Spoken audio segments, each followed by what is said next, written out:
और फिजिक्स तो वैसे भी लोगों को टफ लगता है, लेकिन कोई डरने की बात नहीं है क्योंकि हम साथ मिलके इसे बहुत ही आसान बनाने वाले हैं कि हम इसको बिल्कुल वैसे समझेंगे जैसे दुनिया ने समझा। क्लास 12th है, उसकी जो एग्जाम्स है उनमें इन सब चैप्टर से बहुत ज्यादा मार्क्स का मतलब 50-60% का कवरेज तो इन्हीं से होने वाला है। तो जितनी भी बातें हमने जानी है उसको हम ये गेम खेल के थोड़ा सा समझते हैं और फिर देखते हैं कि कैसे रियल लाइफ में ये होता होगा। हेलो बच्चों, स्वागत है आपका अरिविहान पे, इंडिया का एकलौता ऐसा प्लेटफॉर्म जहां पर आपको इंटरेक्टिव और पर्सनलाइज लेक्चर मिलते हैं।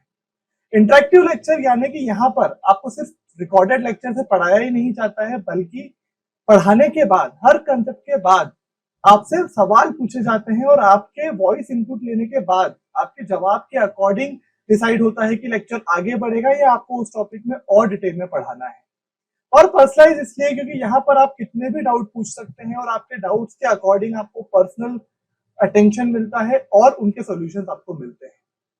तो एक बार फिर से मैं आपका स्वागत करता हूँ अरिविहान पे, और आज तो स्वागत करना बनता भी है क्योंकि आज हम शुरू करने जा रहे हैं क्लास 12 का फिजिक्स, उसकी पहली यूनिट और उसका पहला चैप्टर। तो बहुत ही खुशी की बात है, क्लास 11 पास करके हम क्लास 12 में आ गए हैं। बहुत ही बड़ा इम्तिहान है ये, और फिजिक्स तो वैसे भी लोगों को टफ लगता है, लेकिन कोई डरने की बात नहीं है क्योंकि हम साथ मिलके इसे बहुत ही आसान बनाने वाले हैं। हमारी पहली यूनिट है इलेक्ट्रोमैग्नेटिज्म, काफी बड़ी यूनिट है। इसमें हम, जैसा कि इसका नाम सजेस्ट करता है, इलेक्ट्रिसिटी और मैग्नेट्स के बारे में पढ़ते हैं। तो ये दो काफी बड़ी चीजें हमारी लाइफ की, क्योंकि इनको यूज करके ही हमने बहुत सारे डिवाइसेस बनाए हैं और हमारी लाइफ आज इतनी आसान कर ली है। तो ये एक बड़ा चेंज भी है। जैसा कि आप समझ पा रहे होंगे कि क्लास 11th में हमने ज्यादातर जो पढ़ाई की है वो नॉर्मल साइज की जो बॉडीज होती हैं उनके बारे में करी है, उनकी जो प्रॉपर्टीज होती हैं जैसे कि मास, उसके बारे में की है। उस मास के कारण उन पे जो फोर्स लगते हैं, ग्रेविटेशनल फोर्स, उससे जो एनर्जी बदलती है, जो मोशन होता है सर्कुलर या रोटेशनल या ट्रांसलेशनल, वो सब किया है। और खास बात ये थी कि वो सब हम अपने रियल लाइफ में देख पा रहे हैं कि ब्लॉक पर फोर्स लगता है। तो हाँ, ऐसा हमने लाइफ में देखा कि बहुत सारे ब्लॉक्स होते हैं जिन पर फोर्स लगता है तो वैसे मूव करते हैं। तो ये सब हम देख पा रहे थे। यहाँ पर हमारे इस यूनिट में, इस क्लास 12 की जो फिजिक्स आने वाली है, उसमें एक बड़ा चेंज ये होगा कि ज्यादातर चीजें जो है वो हम अपनी आंखों से तो नहीं देख पाएंगे। हाँ, हमारे रियल वर्ल्ड में वो एग्जिस्ट जरूर करती हैं, उन्हें काम करते हुए देख पाएंगे। जो लॉज हम पढ़ेंगे उन्हें अप्लाई होते हुए देख पाएंगे उन डिवाइसेस में, बट अपनी आंखों से नहीं देख पाएंगे क्योंकि बात हो रही है इलेक्ट्रिसिटी की और मैग्नेट की प्रॉपर्टीज की। तो एक बड़ा चेंज है कि काफी चीजें हम देख पाएंगे बट बहुत सारी चीजें हम देख नहीं पाएंगे। लेकिन अच्छी बात यह है कि वो सारी चीजें हमारे इस वर्ल्ड में एग्जिस्ट जरूर करती हैं और हम उनका एप्लीकेशन जरूर देखेंगे। तो ये एक चेंज है बड़ा।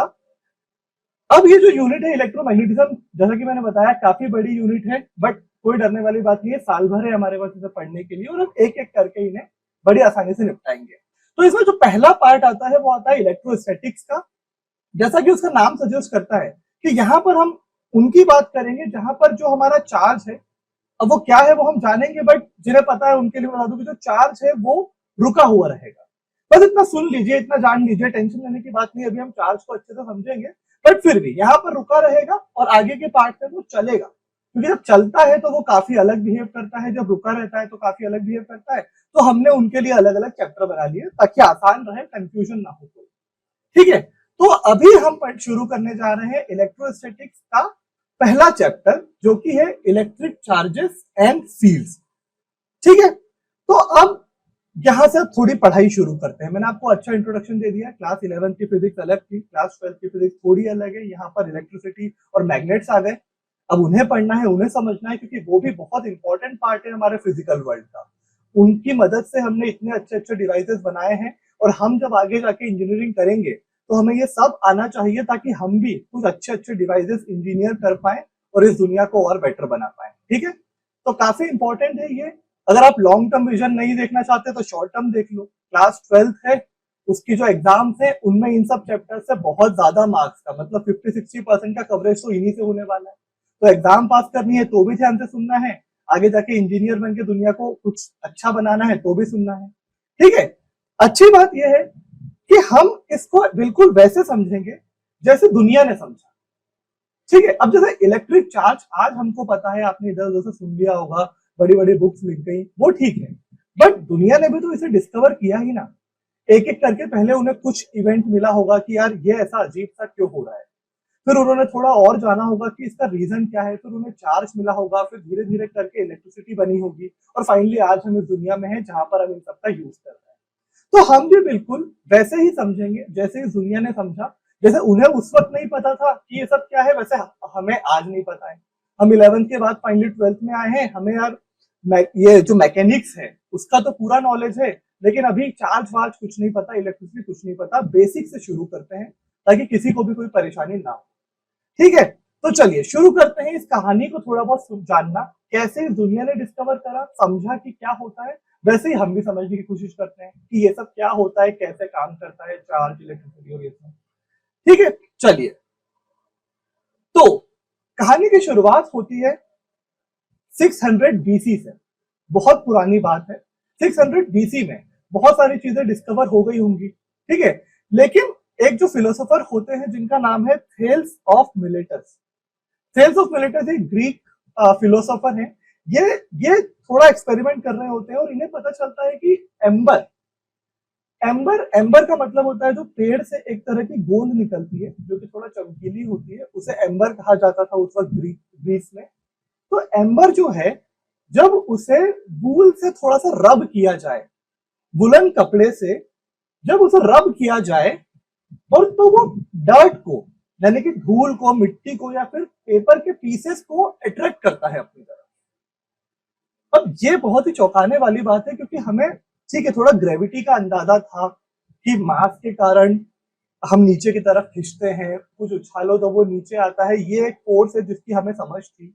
लेकिन ये कैसे हो रहा है, ये चौंकाने वाली बात है। क्योंकि एक एम्बर मतलब पेड़ से कुछ गोंद निकली जो सूखने के बाद जब उसको हम वुलन क्लॉथ से रब कर रहे हैं तो वो पेपर के पीस को ऊपर की तरफ अट्रैक्ट कर रही है।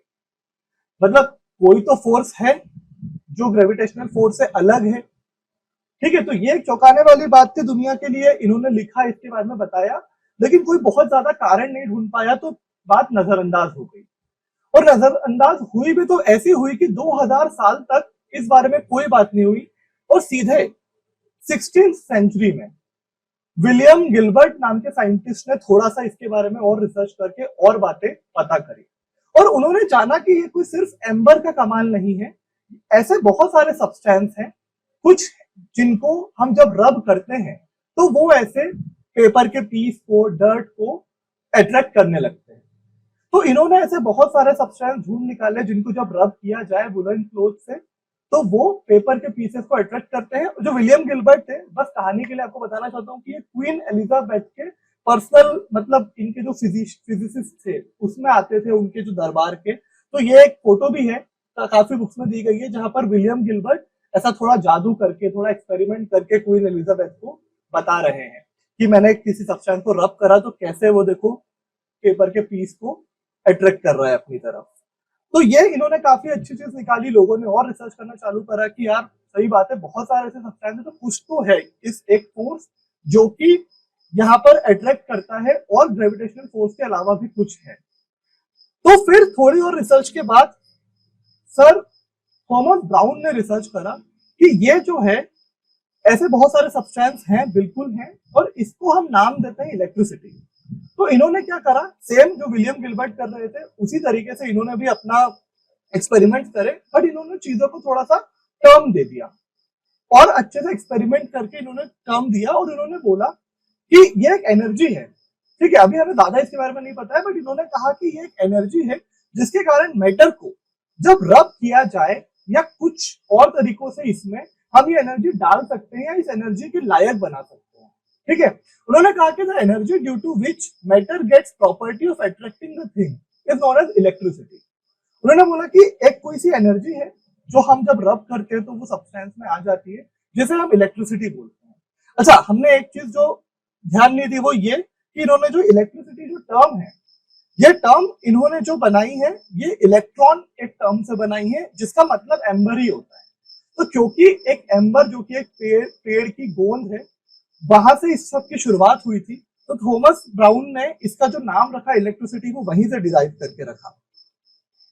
ठीक है, अब ये बोलते हैं कि जब हम इसको रब करते हैं तो ये जो सब्सटेंस होता है जिसे हम रब कर रहे हैं ना, ये इलेक्ट्रीफाइड हो जाता है। एक और टर्म दे दी इनने। तो ये सारी टर्म दुनिया को भी नहीं पता थी, हमें भी नहीं पता थी, लेकिन अब हम समझ सकते हैं कि थॉमस ब्राउन ने ये सब बताया, जिसके कारण लोगों ने माना और आज हम भी वहां से लेकर अभी तक मानते जा रहे हैं। तो जैसे लोगों ने इसकी टर्म्स इलेक्ट्रिसिटी बोली, वैसे हम भी फिलहाल इसको इलेक्ट्रिसिटी और इलेक्ट्रीफाइड बोलना शुरू कर देते हैं कि जब हम किसी चीज को रब करें तो वो जो सब्सटेंस है वो इलेक्ट्रीफाइड हो जाता है, ऐसा थॉमस ब्राउन ने बोला। या फिर उन्होंने एक नई टर्म दी कि ऐसा बोल सकते हैं कि सब्सटेंस चार्ज हो जाता है। ठीक है, तो ये उन्होंने बताया और यहीं से उन्होंने बताया कि ऐसा कह सकते हैं कि इस बॉडी में ये जो हमने जिसको रब करा, एक नई प्रॉपर्टी आ गई जिसे हम बोल सकते हैं चार्ज। तो यहां से एक टर्म निकल के आई जिससे अभी तक हम डर रहे थे कि क्या चार्ज है क्या नहीं है। तो हमारी कहानी से हम समझ लेते हैं कि लोगों ने एक्सपेरिमेंट से पता किया कि कुछ ऐसे सब्सटेंस होते हैं, हर सब्सटेंस नहीं, कुछ सब्सटेंस है, उन्हें जब रब किया जाए तो उनमें एक प्रॉपर्टी आ जाती है जिससे वो चीजों को अट्रैक्ट कर सकते हैं। उस प्रॉपर्टी को हम कह रहे हैं चार्ज। ठीक है, यहां तक दुनिया ने समझा 16th सेंचुरी तक, और यहां तक अभी हम भी समझ गए हैं कि ठीक है, अभी तक हमने सिर्फ ये समझा है कि कोई सब्सटेंस होते हैं जिनमें अगर रब कर दिया जाए तो एक प्रॉपर्टी आ जाती है जिससे वो कुछ चीजों को अट्रैक्ट करने लगते हैं और उस प्रॉपर्टी को हम चार्ज कह रहे हैं। तो ऐसे ही अब कहानी आगे बढ़ी। साइंटिस्ट ने देखा कि यार ये बात तो बिल्कुल सही जा रही है, कुछ ऐसे सब्सटेंस हैं जिनको जब हम रब करते हैं तो वो चार्ज उनके अंदर आ जाता है और वो चीजों को अट्रैक्ट करने लगते हैं।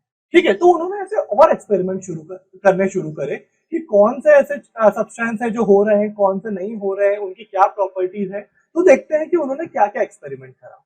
ठीक है, तो उन्होंने क्या करा, एक प्लास्टिक रॉड ली, प्लास्टिक रॉड। ठीक है, कुछ एक्सपेरिमेंट तो उन्होंने एबोनाइट रॉड भी ली है, तो कुछ बुक्स में एबोनाइट रॉड करके बोला जाता है, कुछ में प्लास्टिक रॉड। ठीक है, बट एबोनाइट एक प्लास्टिक का ही एक वर्जन होता है जो कि थोड़ा और हार्ड होता है। तो हम दोनों में से कुछ भी बोल सकते हैं, आप जो बुक फॉलो कर रहे हैं उसके अकॉर्डिंग आप अपने आंसर लिखना, बट फिलहाल के लिए प्लास्टिक बोल देते हैं। तो कुछ साइंटिस्ट ने जब एक्सपेरिमेंट करा तो उन्होंने एक प्लास्टिक रॉड को टांगा, एक प्लास्टिक रॉड को हाथ में लिया और जो फर होता है, ठीक है, उससे उन्होंने उसको रब करा।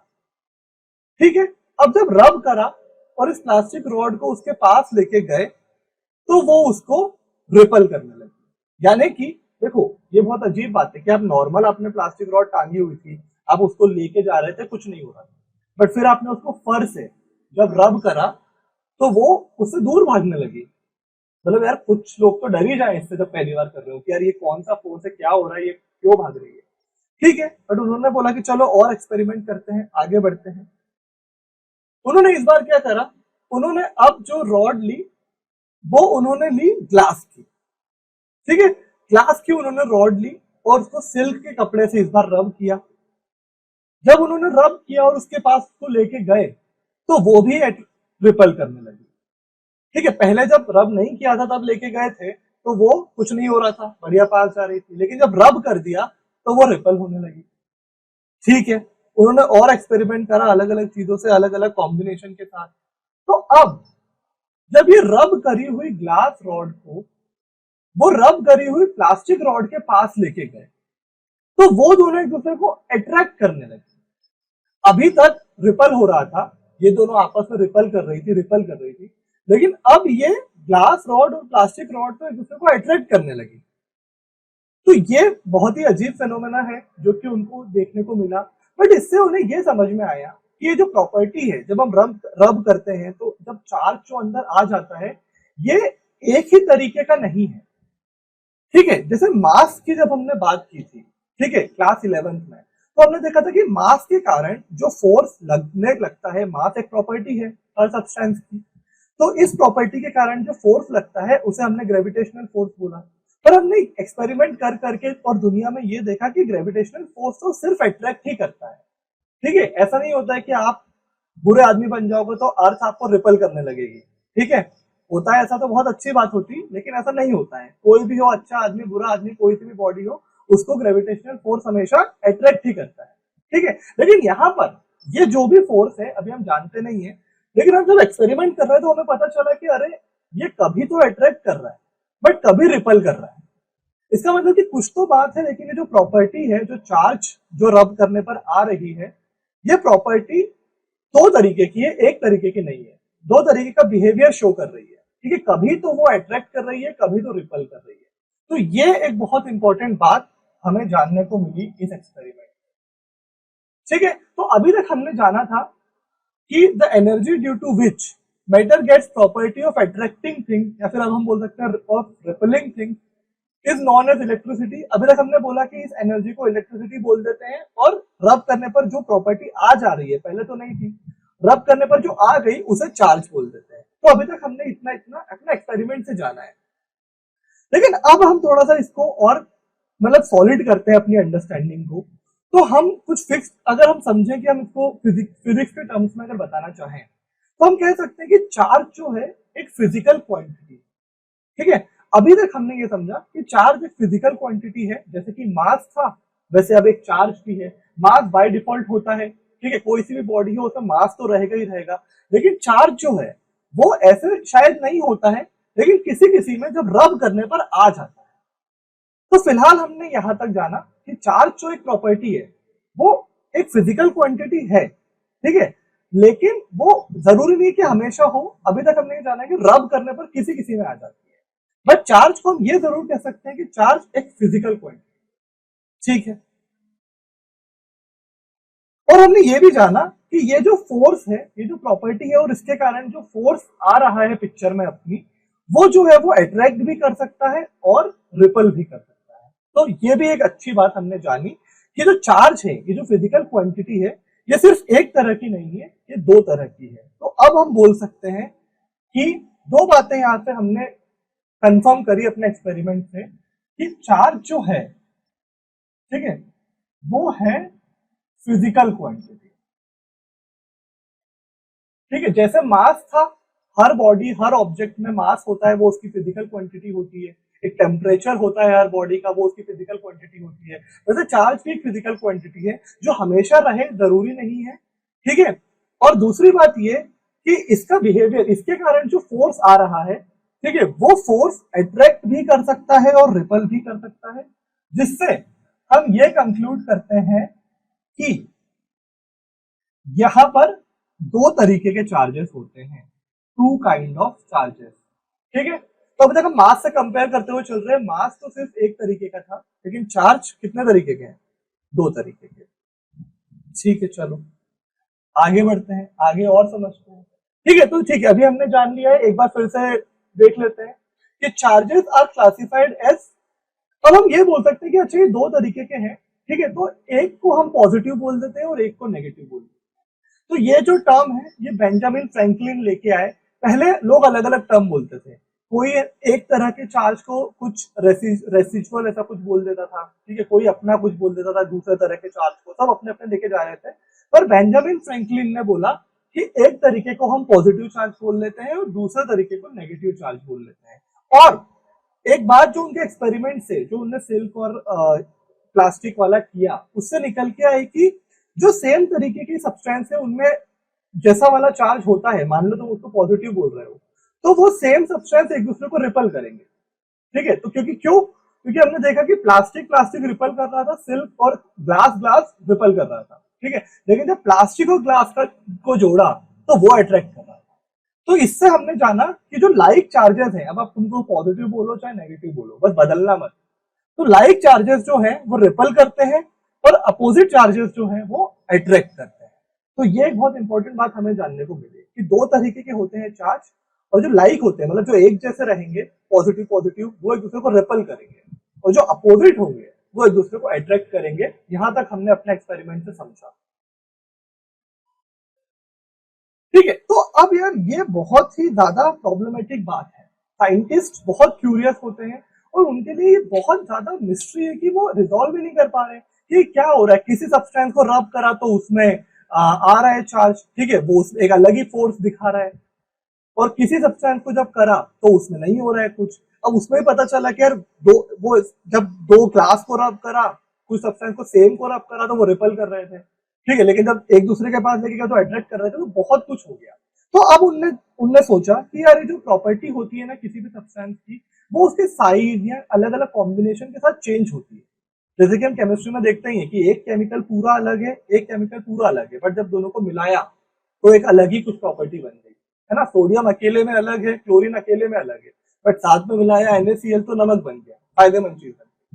ठीक है, तो ऐसे ही उनने क्या सोचा कि देखते हैं हम जो अपने ऑब्जेक्ट्स है ना उनको छोटे लेवल पे लेके जाते हैं, वहां पर क्या हो रहा है, वहां पर चार्ज है कि नहीं है। ठीक है, तो उन्होंने थोड़े छोटे छोटे पार्टिकल्स पे करा, कुछ मॉलिक्यूल्स पे करा कि इन मॉलिक्यूल्स में चार्ज है क्या, इन मॉलिक्यूल्स ये मॉलिक्यूल्स एक दूसरे को ग्रेविटेशनल फोर्स के अलावा भी रिपल या अट्रैक्ट कर रहे हैं क्या। तो मॉलिक्यूल्स में कुछ खास नहीं मिला, एटम में कुछ खास नहीं मिला। पर जब उन्होंने और उसे तोड़ा कि जो एटम्स के भी जो एलिमेंट्री पार्टिकल्स जिनको हम बोलते हैं इलेक्ट्रॉन, प्रोटॉन और न्यूट्रॉन, जब उन्होंने उसमें देखा तो अब उन्हें काफी कुछ अच्छा मिला जो कि अब हमारे जानने योग्य है। ठीक है, तो जब उन्होंने इलेक्ट्रॉन पर कुछ एक्सपेरिमेंट्स करे तो उन्होंने जाना कि ठीक है, इलेक्ट्रॉन जो है ना उसका अपना मास है और वो बढ़िया ग्रेविटेशनल लॉ फॉलो करता है जैसे बाकी सारी बॉडी करती है, राहत के साथ। इतना अलग भी नहीं है इलेक्ट्रॉन, भले ही बहुत छोटा है, लेकिन जब उन्होंने देखा तो इलेक्ट्रॉन भी एक दूसरे को बढ़िया एक फिक्स 5 × 5 × 10⁻⁻, बहुत बहुत कम फोर्स है, 10⁻⁻⁻67 न्यूटन, पर वो एक दूसरे को अट्रैक्ट कर रहे थे, जो कि इस फॉर्मूले में वैल्यू रख के जो आता है वैसे वो अट्रैक्ट उतना कर रहे थे। तो चलो ये एक अच्छी बात है, लेकिन एक बड़ी बात ये निकली कि इलेक्ट्रॉन एक दूसरे को रिपल भी कर रहे थे विद अ फोर्स ऑफ 2.3 × 10⁻⁻24। अब यहां पर आपको फोर्सेस की वैल्यू याद रखने की जरूरत नहीं है, ठीक है, लेकिन जो जानने वाली बात, जो समझने वाली बात वो ये है कि इलेक्ट्रॉन को किसी ने रब नहीं करा, वो खुद से एक दूसरे को रिपल कर रहे थे।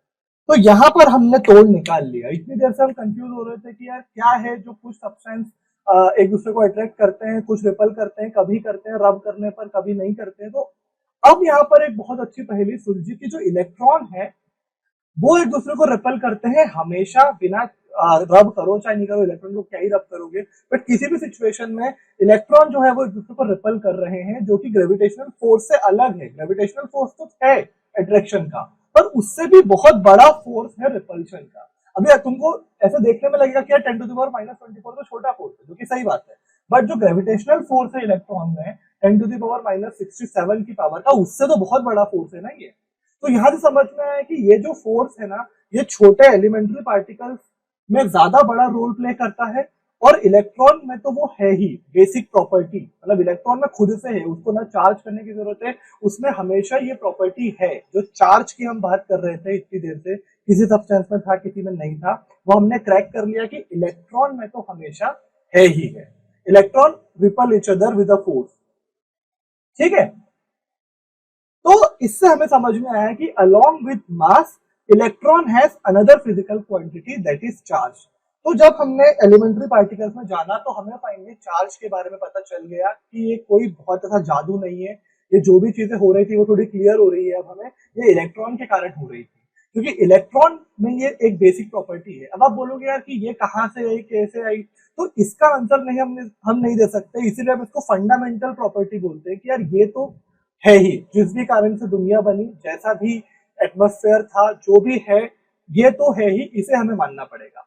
जैसे कि हमने 11th में मास को मान लिया था। अभी तुम ये नहीं बोलते हो कि हर ऑब्जेक्ट होता है तो उसमें मास होता ही क्यों है, वजन होता ही क्यों है। ठीक है, हमने माना कि मास हर एक ऑब्जेक्ट की बेसिक प्रॉपर्टी होती है, और वैसे ही बड़े पार्टिकल्स में तो नहीं, बड़े बॉडीज में तो नहीं, लेकिन इलेक्ट्रॉन के पास एक और फिजिकल क्वांटिटी होती है मास की ही तरह, जो है चार्ज।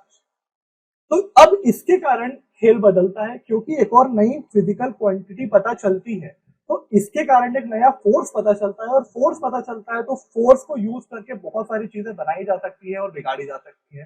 तो इसलिए इसकी पढ़ाई करना बहुत इंपॉर्टेंट हो जाती है कि ग्रेविटेशनल फोर्स तो है, लेकिन इलेक्ट्रॉनिक लेवल पर, एटम के लेवल पर एक फोर्स और है जो कि उससे भी बहुत ज्यादा बड़ा है। हमने मैग्नीट्यूड में देखा कि इलेक्ट्रॉनिक लेवल पे तो ये बहुत बड़ा फोर्स है, तो इसे हम इग्नोर नहीं कर सकते, जो कि इस दुनिया ने किया भी नहीं, और इस फोर्स के बारे में और पढ़ाई करते गए, और उसकी मदद से हम इतने आगे पहुंचे कि इतने सारे इलेक्ट्रॉनिक डिवाइसेस हम बना पाए। ठीक है, नाम में ये इलेक्ट्रॉनिक डिवाइस, क्योंकि वो इलेक्ट्रॉन और उसकी इस फिजिकल क्वांटिटी जिसे हम चार्ज बोल रहे हैं उसके कारण बन पा रहे हैं। ठीक है, तो अब हमने तोड़ लिया है कि इतनी जो चीजें हो रही थी वो इलेक्ट्रॉन और एलिमेंट्री पार्टिकल के कारण कुछ हो रही थी। ठीक है, तो और एक्सपेरिमेंट करते हैं, प्रोटॉन पे भी देखते हैं। तो उनने देखा कि जब प्रोटॉन पे एक्सपेरिमेंट करा, इलेक्ट्रॉन पे तो हमने देख लिया, तो प्रोटॉन भी एक दूसरे को रिपल करते हैं विद द सेम फोर्स। जितने फोर्स से दो इलेक्ट्रॉन एक दूसरे को रिपल कर रहे थे, उतने ही फोर्स से प्रोटॉन भी एक दूसरे को रिपल कर रहे हैं, ऐसा एक्सपेरिमेंट में पाया गया।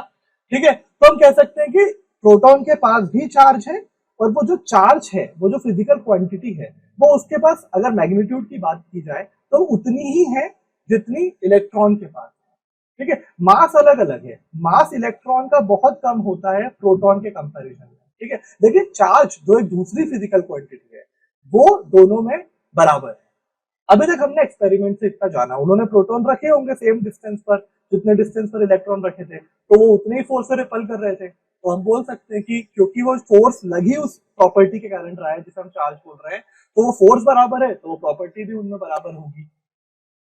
ठीक है, फिर न्यूट्रॉन को भी लेकर आए, इलेक्ट्रॉन प्रोटॉन न्यूट्रॉन तीन अपने एलिमेंट्री पार्टिकल्स होते हैं, तो न्यूट्रॉन एक दूसरे को कोई अट्रैक्ट या रिपल नहीं कर रहे थे। ठीक है, न्यूट्रॉन में सिर्फ जो एक अट्रैक्शन का फोर्स देखा गया वो ग्रेविटेशनल फोर्स था। तो इसका मतलब ये पता चला, इससे यहां से हमने ये कंक्लूड करा कि न्यूट्रॉन जो है वो न्यूट्रल होते हैं, मतलब कि उनमें ना किसी तरीके का कोई चार्ज नहीं होता है, ना पॉजिटिव वाला ना नेगेटिव वाला। ठीक है, तो अब हमने ये तो देखा ही एक्सपेरिमेंट कि प्रोटॉन प्रोटॉन को रिपल कर रहा था, इलेक्ट्रॉन इलेक्ट्रॉन को रिपल कर रहा था, लेकिन प्रोटॉन इलेक्ट्रॉन को अट्रैक्ट कर रहा था। ठीक है, इसका मतलब जैसा कि हमने अपने एक्सपेरिमेंट में देखा भी था, वो प्लास्टिक वाले, एबोनाइट वाले और अपने ग्लास रॉड वाले, ये एक अपोजिट वालों को तो अट्रैक्ट कर रहे थे, बट सेम वालों को रिपल कर रहे थे। तो यहाँ पर भी सेम हुआ, प्रोटॉन प्रोटॉन को रिपल कर रहा है, इलेक्ट्रॉन इलेक्ट्रॉन को रिपल कर रहा है, लेकिन प्रोटॉन इलेक्ट्रॉन को अट्रैक्ट कर रहा है।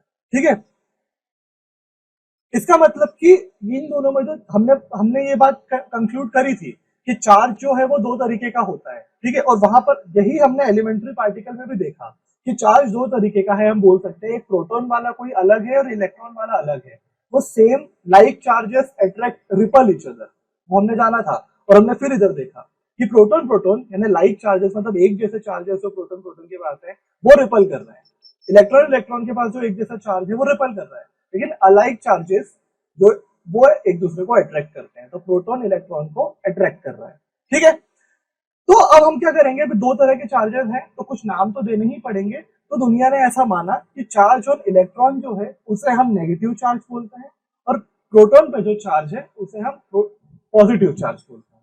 ठीक है, तो ये दुनिया ने माना, तो हम भी मान लेते हैं, क्योंकि अब तुम कुछ और बोलोगे अगर तो बड़ा कंफ्यूजन हो जाएगा। ठीक है, कुछ अच्छा समझ नहीं पाओगे, समझा नहीं पाओगे, कम्युनिकेट नहीं कर पाओगे, इसलिए सब एक ही बात बोले, सेम वर्ड बोले तो ज्यादा बेटर है। तो हम भी इलेक्ट्रॉन को नेगेटिव चार्ज बोलेंगे, जो इलेक्ट्रॉन के पास जो चार्ज है, और प्रोटॉन के पास जो चार्ज है उसको पॉजिटिव चार्ज बोलेंगे।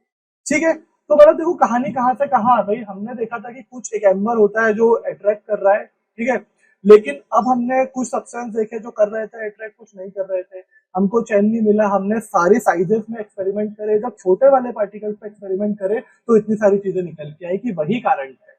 ठीक है, इलेक्ट्रॉन जो था वही कारण था। तो अब हमें अपने इस जो एक्सपेरिमेंट से इनका एक्सप्लेनेशन मिल गया है। ठीक है ना, देखो ध्यान से देखो, यहां पर क्या हुआ होगा, जब हमने रब करा तो कुछ इलेक्ट्रॉन जो है वो ट्रांसफर हो गए होंगे इस रॉड में, जो प्लास्टिक की रॉड थी उसमें। ठीक है, और ये जब इसके पास गई तो ये आगे जाके हमें पता चलेगा कि इलेक्ट्रॉन जो है उन्हें प्रॉपर्टी होती है कि वो ट्रांसफर हो जाते हैं। तो वो इससे इसमें ट्रांसफर हुआ है, और जब ये सेम तरह के चार्ज की हो गई, जिसे अब हम नेगेटिव चार्ज बोल रहे हैं, तो ये एक दूसरे को रिपेल करने लगी। ठीक है, ग्लास रॉड में क्या हुआ कि जब हमने ग्लास रॉड को सिल्क से रब किया था, तो ग्लास से कुछ इलेक्ट्रॉन निकल के सिल्क में चले गए, ये रब करने के कारण। और ग्लास जो है, अब हम बोल सकते हैं कि उसमें इलेक्ट्रॉन कम थे, इलेक्ट्रॉन चले गए, मतलब नेगेटिव चार्ज चला गया, तो उसके पास पॉजिटिव चार्ज बचा रह गया। ठीक है, और जब इसे पास लेके गए तो ये भी पॉजिटिव चार्ज हो गई और एक दूसरे को रिपेल करने लगे। लेकिन जब यहां पर एक दूसरे को पास लेके आए, प्लास्टिक रॉड को और ग्लास रॉड को, तब क्योंकि इसमें तो इलेक्ट्रॉन ज्यादा थे तो ये नेगेटिव चार्ज था, इसमें इलेक्ट्रॉन निकल गए तो प्रोटॉन ज्यादा हो गए तो ये पॉजिटिव चार्ज था, तो ये दोनों एक दूसरे को अट्रैक्ट करने लगे। तो इन सारी चीजों का एक्सप्लेनेशन हमें अब मिल चुका है कि क्यों वो जो सब्सटेंस थे वो पीस ऑफ पेपर को अट्रैक्ट कर रहे थे, क्योंकि किसी एक में इलेक्ट्रॉन ज्यादा होंगे और किसी एक में कम, तो एक नेगेटिव चार्ज होगा, एक पॉजिटिव चार्ज, और ये जो हमने देखा कि इस प्रॉपर्टी के कारण जो फोर्स है वो अलग अलग प्रॉपर्टी अगर हो, अलग अलग चार्जेस हो तो अट्रैक्ट करता है। तो यही हो रहा होगा 600 बीसी में जब थेल्स ऑफ मिलेटस ने ये ट्राई किया, यही हो रहा होगा विलियम गिलबर्ट जब क्वीन एलिजाबेथ को इम्प्रेस कर रहे थे, और यही हो रहा होगा थॉमस ब्राउन और बेंजामिन फ्रैंकलिन के एक्सपेरिमेंट्स में। तो हमें एक्सप्लेनेशन थोड़ा थोड़ा मिल गया है कि एक और प्रॉपर्टी है जो हमें पता ही नहीं थी। मास के बारे में तो पता था, लेकिन एक और प्रॉपर्टी थी जो हमें पता ही नहीं थी, और वो थी कौन सी प्रॉपर्टी? चार्ज। ठीक है, अभी एक और चीज बच गई, वो ये कि किसी सब्सटेंस में होता है, किसी में नहीं। साइंस में ऐसी बातें अच्छी नहीं लगती कि कभी हो रहा है कभी नहीं हो रहा है। तो अब हमने जाना कि एक्चुअली दो तरह के सब्सटेंस होते हैं। ठीक है, कंडक्टर और इंसुलेटर नाम दिया, बट ये है क्या दो तरीके के वो जानते हैं। तो वो है ये कि सब्सटेंस जिनमें ना फ्री इलेक्ट्रॉन होते हैं। इलेक्ट्रॉन मतलब उनके जो एटम्स है, जो मॉलिक्यूल्स हैं, उसमें इलेक्ट्रॉन बहुत लूजली बाउंड होते हैं, उतने अच्छे से बाउंड नहीं होते हैं। ये थोड़ा केमिस्ट्री का पार्ट है। हर मॉलिक्यूल में इलेक्ट्रॉन जो है वो एकदम बराबरी से बॉन्डेड रहे ये जरूरी नहीं है। कुछ किसी में लूज रहता है, किसी में एकदम परफेक्टली एकदम बाउंड रहता है। ठीक है, तो जिन सब्सटेंस में इलेक्ट्रॉन निकल सकता है और ट्रेवल कर सकता है, ठीक है, उनके जो केमिकल जो उनका स्ट्रक्चर है वो अलाउ करता है। तो वो केमिस्ट्री में हम थोड़ा और समझेंगे, बट अभी हम समझ सकते हैं कि एक तरह कुछ तरह के सब्सटेंस होते हैं जिनमें वो इलेक्ट्रॉन ना इजिली निकल जाता है अपने मॉलिक्यूल से, और फिर वो ट्रेवल कर सकता है पूरे अपने पूरे सब्सटेंस में। तो ऐसे सब्सटेंस को हम बोलते हैं कंडक्टर्स, क्योंकि इनको जब रब करोगे ना तो वो इलेक्ट्रॉन को एनर्जी मिलेगी और वो सीधे अपने ऑर्बिटल छोड़ के बाहर निकल जाएगा और ट्रेवल कर जाएगा, और फिर वो चीजों को नेगेटिवली चार्ज बना देगा, और जहां से निकल गया है उस चीज को पॉजिटिवली चार्ज बना देगा। तो यही वो दो तरह के सब्सटेंस थे, एक था कंडक्टर, एक था इंसुलेटर। और वो ये था कि substance which allow the charges to easily flow through them, उसे कंडक्टर बोलते हैं। और सब्सटेंस जहां पर इलेक्ट्रॉन जो है वो बाउंड है, और सब्सटेंस जहां पर इलेक्ट्रॉन जो है वो बाउंड है अच्छे से, जिसके पास फ्री इलेक्ट्रॉन है, वो है कंडक्टर। क्योंकि वो फ्री इलेक्ट्रॉन है तो वो इस चार्ज को इजीली फ्लो करने देगा, ये इलेक्ट्रॉन निकल जाएगा तो किसी को नेगेटिवली चार्ज बना देगा और खुद पॉजिटिवली चार्ज रह जाएगा। और जो इंसुलेटर है उनके पास फ्री इलेक्ट्रॉन है ही नहीं, तो उनको कितना भी रब करते रहो वो इलेक्ट्रॉन नहीं निकलने वाले अपने ऑर्बिटल से, क्योंकि उनका केमिकल स्ट्रक्चर ही ऐसा है। ठीक है, तो दो तरह के सब्सटेंस होते हैं, कंडक्टर्स और इंसुलेटर। अगर आपको इलेक्ट्रिसिटी अच्छा लग रहा है तो कंडक्टर्स आपके फेवरेट है, क्योंकि ये इन्हें जब रब करेंगे तो इनके पास फ्री इलेक्ट्रॉन है, कंडक्टर्स के पास फ्री इलेक्ट्रॉन है, जिसके कारण ये इलेक्ट्रिसिटी अपने अंदर से फ्लो होने देंगे, चार्ज को फ्लो होने देंगे, और ये सारे वो इफेक्ट दिखाएंगे। ठीक है, कंडक्टर्स हैव फ्री इलेक्ट्रॉन, लेकिन इंसुलेटर के पास नहीं होते। तो दो तरह के सब्सटेंस है, कंडक्टर्स और इंसुलेटर्स। पूछा जा सकता है आपसे, इनकी डेफिनेशन आप बिल्कुल याद कर लीजिएगा। ठीक है, तो अभी तक हमने समझ लिया, कहानी के हिसाब से हमने बिल्कुल जाना कि कैसे हमें बिल्कुल नहीं पता था कि क्या हो रहा है, चार्ज कुछ एग्जिस्ट भी करता है क्या, लेकिन कैसे अब हमें पता है कि ये एलिमेंट्री पार्टिकल्स की एक फंडामेंटल प्रॉपर्टी होती है जिसके कारण इतना सब दुनिया में हो रहा था। कुछ किसी को अट्रैक्ट करे ले रहा था, कुछ किसी को रिपल करे ले रहा था, बट अब हम जानते हैं। तो थोड़ा फिजिक्स के पर्सपेक्टिव से जान लेते हैं, कुछ थोड़ी डेफिनेशन और थोड़ा सा प्रॉपर्टीज वाइज पढ़ लेते हैं जैसे बुक्स में लिखा होता है। What is charge? तो हमने ये पढ़ लिया है पहले कि charge is a physical quantity. ठीक है, charge is a physical quantity that when gained by substance causes it to become electrified and exhibit electrical property। ये पुरानी वाली डेफिनेशन कि है एक फिजिकल क्वांटिटी, बट अगर किसी सब्सटेंस में चार्ज है तो वो इलेक्ट्रीफाई उसे बोल सकते हैं इलेक्ट्रीफाइड, और वो इलेक्ट्रिकल प्रॉपर्टीज, इलेक्ट्रिकल जो फोर्स नया है इसे वो एग्जिबिट करेगा। ठीक है, लेकिन ये प्रॉपर्टी है किसकी? तो it is a property of some elementary particle. ठीक है, ये याद रखना, it is a property of some elementary particle. मतलब सबकी प्रॉपर्टी नहीं है, बड़ी बॉडीज में हो चाहे नहीं हो जरूरी नहीं है। जो फंडामेंटल प्रॉपर्टी है वो है एलिमेंट्री पार्टिकल्स की, और वो भी इलेक्ट्रॉन और प्रोटॉन की, न्यूट्रॉन की नहीं है। न्यूट्रॉन को कितना ही तुम इलेक्ट्रॉन के पास ले जाओ, प्रोटॉन के पास ले जाओ, वो कोई रिपल या अट्रैक्ट नहीं कर रहा है, उसमें तो बस ग्रेविटेशनल फोर्स है, उसके पास मास है। लेकिन ये वाली जो नई प्रॉपर्टी है चार्ज, ये नहीं है, लेकिन ये इलेक्ट्रॉन और प्रोटॉन में है, जिसके कारण वो एक दूसरे को रेपल या अट्रैक्ट कर सकते हैं। ठीक है, तो चार्ज एक फंडामेंटल प्रॉपर्टी है, मास की तरह चार्ज एक फंडामेंटल प्रॉपर्टी है। कहाँ से आई, क्यों होती है, हम ज्यादा कुछ नहीं बता सकते, ऐसा होता ही है। और इसे मान के हम बहुत सारी चीजें बना सकते हैं जो हमें अपनी रियल लाइफ में हेल्प करती हैं। इसलिए हम मानते हैं मास को भी, जैसा हमने माना था क्लास 11th में, वैसे चार्ज को मानना पड़ेगा क्लास 12th में। अब मास तो हर बॉडी के पास होता है, लेकिन चार्ज जो एक प्रॉपर्टी है वो एलिमेंट्री पार्टिकल्स की है, लेकिन एक फंडामेंटल प्रॉपर्टी है, वो उनमें होती ही है। इसमें एलिमेंट्री में भी, तीनों में नहीं, इलेक्ट्रॉन और प्रोटॉन। ठीक है, तो चार्ज की कोई डायरेक्शन नहीं है, तो चार्ज मतलब इलेक्ट्रॉन इधर भागे चाहे उधर भागे, उसका वाला चार्ज उसके जैसा ही रहेगा। प्रोटॉन इधर भागे चाहे उधर भागे, उसका चार्ज उसका वाला ही रहेगा। वो प्रोटॉन प्रोटॉन को रिपल ही करेगा, इलेक्ट्रॉन इलेक्ट्रॉन को रिपल ही करेगा, प्रोटॉन इलेक्ट्रॉन को अट्रैक्ट ही करेगा। तो डायरेक्शन से कुछ फर्क ही नहीं पड़ रहा है, तो हम बिल्कुल समझ सकते हैं कि जब सिर्फ मैग्नीट्यूड की बात हो रही है, डायरेक्शन के से कोई फर्क ही नहीं पड़ रहा है, तो चार्ज एक स्केलर क्वांटिटी है। ठीक है, तो एक बार इस स्लाइड की इंपॉर्टेंट बातों पे अपन फिर से ध्यान दे देते हैं। ठीक है ना, कि सबसे पहले तो चार्ज क्या है। ठीक है, एक फिजिकल क्वांटिटी है, ठीक है, जो कि जब आ जाए किसी सब्सटेंस में तो वो एक और फोर्स शो कर सकता है।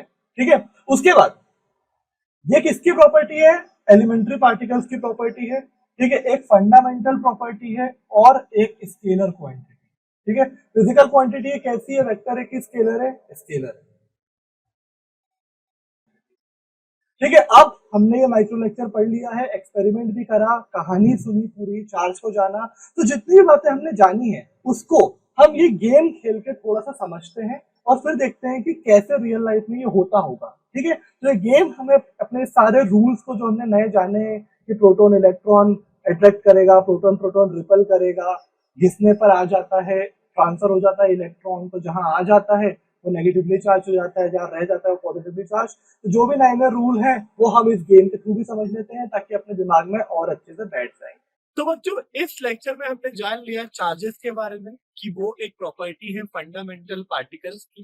ठीक है, कि जो दो तरह के चार्जेस होते हैं, पॉजिटिव नेगेटिव। पॉजिटिव पॉजिटिव एक दूसरे को रिपल करता है, नेगेटिव नेगेटिव एक दूसरे को रिपल करता है, और पॉजिटिव और नेगेटिव एक दूसरे को अट्रैक्ट करते हैं। तो हमने जाना कि हमारे जो लाइफ के जो ऑब्जेक्ट्स हैं, वो भी बहुत सारे ऑब्जेक्ट, बहुत सारी बॉडीज, चीजें जो हमारे आसपास है, वो चार्ज हो सकती है, यानी उसके अंदर भी ये प्रॉपर्टीज आ सकती है अगर उनको हम रब करें, या फिर दो और तरीकों से जो हम आगे जाने।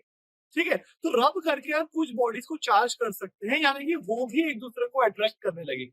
ठीक है, अगर हमने एक को चार्ज करा और मान लीजिए कि वो पॉजिटिवली चार्ज हो गई, और किसी और को रब करा और वो नेगेटिवली चार्ज हो गई, तो वो दोनों एक दूसरे को अट्रैक्ट करने लगेंगे। ठीक है, तो वही चीज को समझने के लिए अब हम ये गेम खेलने वाले हैं। ये कोई गेम नहीं बल्कि एक सिम्युलेटर है। सिम्युलेटर का मतलब कि ये कुछ उसी तरह की सिचुएशन को बनाएगा कि अगर मान लो कोई एक शर्ट होती, एक बलून होता, तो कैसे उनमें चार्ज होता, और उनमें कैसे पॉजिटिव और नेगेटिव चार्ज एक दूसरे को अट्रैक्ट कर रिपल करते। ठीक है, तो वही हम देखेंगे। हमारे पास यहाँ पर गेम में एक बलून है, जैसा कि आप देख सकते हो कि मैं बलून को इधर उधर खींच पा रहा हूँ। ठीक है, एक शर्ट है, तो बलून में भी पॉजिटिव और नेगेटिव चार्ज है। ठीक है, और शर्ट में भी पॉजिटिव और नेगेटिव चार्ज। ये चार्ज कैसे है, शर्ट जो है वो मॉलिक्यूल से बनी है, मॉलिक्यूल्स बने हैं एटम से, एटम में है इलेक्ट्रॉन और प्रोटॉन। वैसे ही बलून मॉलिक्यूल से बना है, वो बने हैं एटम से, उसमें इलेक्ट्रॉन प्रोटॉन। वैसे ही हमारे पास दीवार भी है। ठीक है, तो अगर हम इस बलून को इस शर्ट के पास लेके जाएंगे, ठीक है, तो कुछ नहीं हो रहा है। ये बलून अभी वहीं पर है, जिस पोजीशन में मैंने रखा हुआ है उसी पोजीशन पे। क्यों? क्योंकि इसमें जितने प्रोटॉन है उतने इलेक्ट्रॉन है। टोटल जो है ये न्यूट्रल बॉडी है, कोई चार्ज नहीं है। सेम शर्ट के पास भी है। पर अगर मैं इसको रब करूं शर्ट में, तो देखो यहाँ पर अब इसके पास इलेक्ट्रॉन्स आ गए, शर्ट के इलेक्ट्रॉन्स आ गए। और अब जब मैंने इसे भी पकड़ के रखा है, क्लिक करके रखा हुआ है, जैसे ही अब मैं छोड़ूंगा ये अट्रैक्ट होगा शर्ट के पास। क्यों? क्योंकि शर्ट के इलेक्ट्रॉन इसमें आ गए हैं। तो ये हो गया है बलून नेगेटिवली चार्ज और शर्ट हो गया है पॉजिटिवली चार्ज। तो देखते हैं कि अब मैं यहाँ पर क्लिक छोड़ूंगा तो क्या होगा। ये मैंने छोड़ दिया और देखो बलून जो है वो शर्ट में आके लग गया। ठीक है ना? क्यों? क्योंकि पहले ऐसा नहीं हो रहा था। पहले जब मैंने बलून को छोड़ा तो बलून जो है हवा में रुका हुआ था, पर अब क्योंकि मैंने उसको रब कर दिया शर्ट पे और शर्ट के इलेक्ट्रॉन्स आ गए बलून में, तो अब यहाँ पर जैसे ही मैं इसे लेके आया, मैं फिर छोड़ देता हूँ, छोड़ने से ही ये शर्ट में आ जा रहा है। ठीक है, अभी देखो अभी इसकी स्पीड जो है वो नॉर्मल है, मतलब इतनी है जितनी आप देख पा रहे हो। इसे अगर मैं और रब कर दूं तो शर्ट के सारे इलेक्ट्रॉन इसके अंदर आ गए, ऐसा हम मान सकते हैं। और अब जब मैं इसे छोड़ूंगा तो ये बहुत तेजी से जाएगा, क्योंकि ये और ज्यादा नेगेटिवली चार्ज हो गया और शर्ट और ज्यादा पॉजिटिवली चार्ज हो गई। ये देखो और तेजी से ये शर्ट में घुस जा रहा है, क्योंकि अब इसमें इलेक्ट्रोस्टैटिक फोर्स है जो कि शर्ट की तरफ इस बलून को अट्रैक्ट कर रहा है। ठीक है, अच्छा अब इस बलून को लेकर चलते हैं इस दीवार के पास।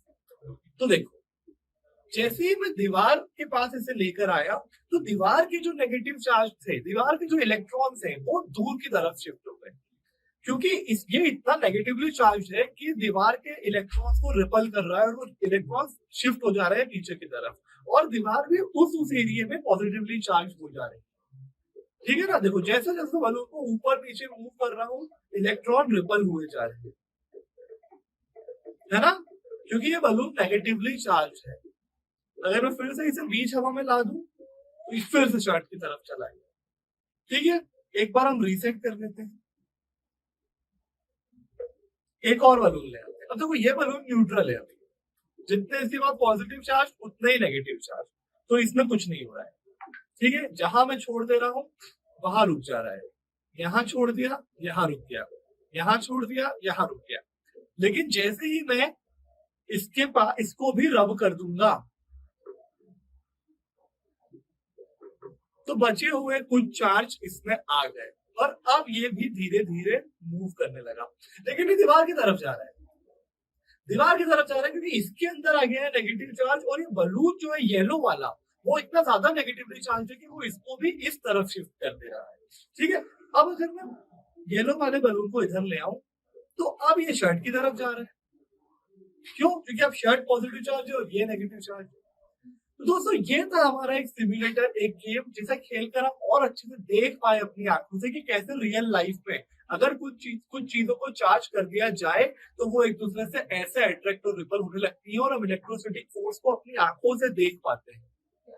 ठीक है, तो ये था हमारा खेल। हमने जाना कि एक प्रॉपर्टी जो किसी भी ऑब्जेक्ट में आ सकती है अगर उसके पास फ्री इलेक्ट्रॉन्स है, तो अगर हम उसे रब करें या फिर कुछ और तरीकों से जो हम अगले लेक्चर्स में जानेंगे। तो ये था हमारा गेम जिसको खेल के हमने अपनी आंखों से देख पाए और ज्यादा विश्वास कर पाए कि ऐसी भी कोई प्रॉपर्टी होती है। तो अब मिलते हैं अगले लेक्चर में जहां पर अब हम इस चार्ज की जो चार्ज जो प्रॉपर्टी है इसके बारे में और जानेंगे। ठीक है, कैसे इसे मैथमेटिकल कैलकुलेशंस में इंक्लूड करना है जैसे हमने मास को पढ़ा था, और फिर हम इस चैप्टर को आगे बढ़ाएंगे। धन्यवाद। नीट की एग्जाम भी टफ होती जा रही है आजकल, 25 लाख बच्चे एग्जाम दे रहे हैं। कंपटीशन बढ़ते ही जा रहा है। हाँ यार, संदीप भैया, YouTube पर तो बस 3-4 लेक्चर ही अवेलेबल है, तो बाकी के चैप्टर्स कहाँ पढूं? बाकी के लेक्चर्स के लिए अरिवहन एप्लीकेशन डाउनलोड कर लो ना, वहाँ पर लेक्चर्स भी मिलेंगे और हर चैप्टर की प्रैक्टिस प्रॉब्लम भी। तो फिर मेरे डाउट्स का क्या? डाउट्स के लिए आस्क बटन है ना, आस्क बटन का यूज करके अपने सारे डाउट्स पूछ लो, इंस्टेंट सॉल्यूशन पाओ कहीं भी कभी भी। तो आप भी अभी डाउनलोड करिए अरिवहन एप्लीकेशन।